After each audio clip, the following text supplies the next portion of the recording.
Geneticists are trying to figure out if certain genes can explain differences in behavior, like thrill-seeking, aggression, and nurturing.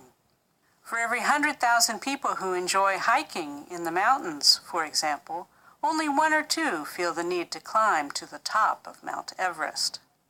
How can we explain this variation in behavior? How much does it have to do with family background or life experience? Or are some people just born wanting to take on extreme challenges?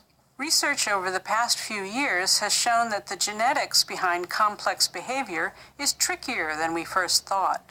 Differences in behavior aren't the result of 1, 2, or even a handful of genes. Consider the most famous of lab insects, the lowly fruit fly, known to scientists as Drosophila melanogaster. These fruit flies naturally fight over food, like who gets access to a tasty piece of rotten banana.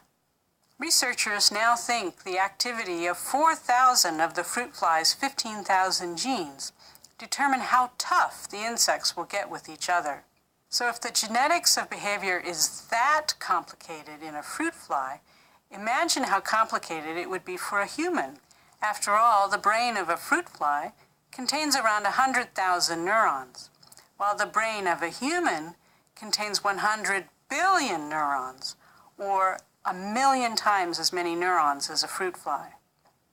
The bottom line? Any study claiming a single gene can predict whether you're gay, prone to violence, a liberal, or a conservative is probably not going to pan out in the end. Nor are we likely to ever find a gene for extreme mountain climbing.